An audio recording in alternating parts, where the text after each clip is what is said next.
What's the best bit of advice that you've gotten from someone like a Quincy Jones? Wow. I think probably the best piece of advice I ever got was something like, don't try to be cool, be warm.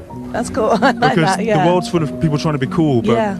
the world needs warm people. Yeah. And the world needs you, like you that you are.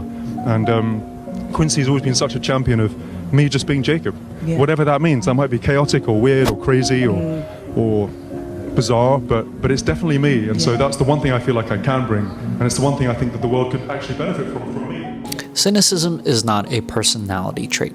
It's immaturity. Let's talk about that. I think it's so interesting to me how pervasive it is to romanticize negativity, cynicism, and pessimism. We have all seen that archetype of the cynical character that is brilliant and cool.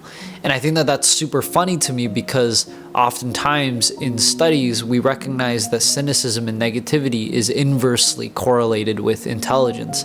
That the more positive you are, oftentimes the more intelligent you are. I also think it's interesting how it's not just a pattern that we see in social media, but it's something that reaches into social, real-life interactions. I walk around the halls of medical school every once in a while, and I will have colleagues that are in that limbo space where we're not necessarily friends yet, but we're still colleagues. And oftentimes, I feel like we reach in our bag for a negative thing that we can share bonding over, something that we can complain about collectively, as opposed to just saying, yeah, I'm really happy with my life and I'm just so grateful and privilege. And I get it, that's not really socially acceptable, but my question is, why is it not socially acceptable? Why is it in vogue to be negative? Well, before we explore this concept, I want to just solidify some definitions because I know I threw out a lot of terms there. When I say personality trait, what I'm referring to is the precipitant of your genetics and the environmental factors that you were exposed to as you grew up. And largely, this is what I mean by who you are currently.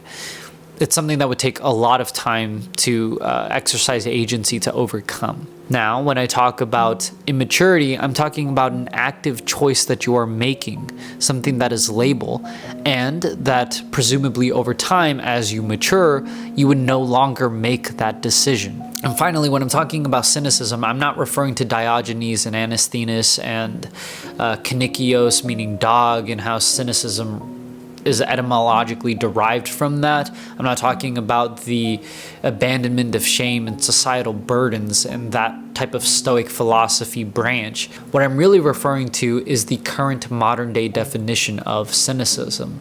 This definition of those that point out the worst in things, don't really contribute to society, don't push anything forward, and just have negativity to spout. It's conflated with pessimism and negativity, a glass half empty type of perspective. You see, when I was in high school, I quickly adopted the cynical archetype.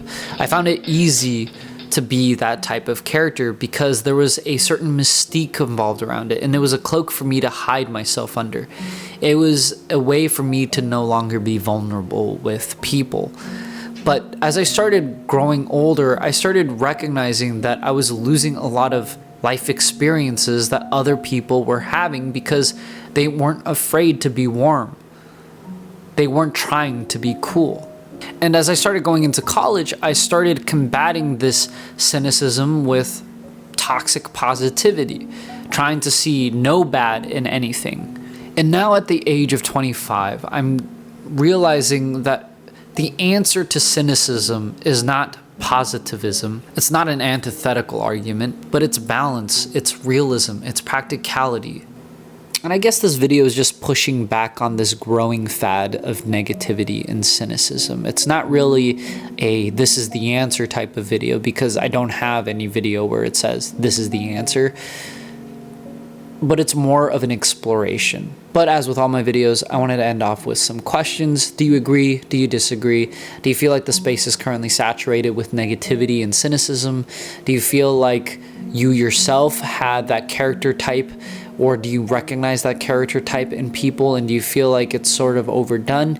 Or do you feel like I'm just a optimistic, naive individual and that cynicism is the way to go? I'm excited to hear what you all have to say, and I will see you all in the next one. Peace.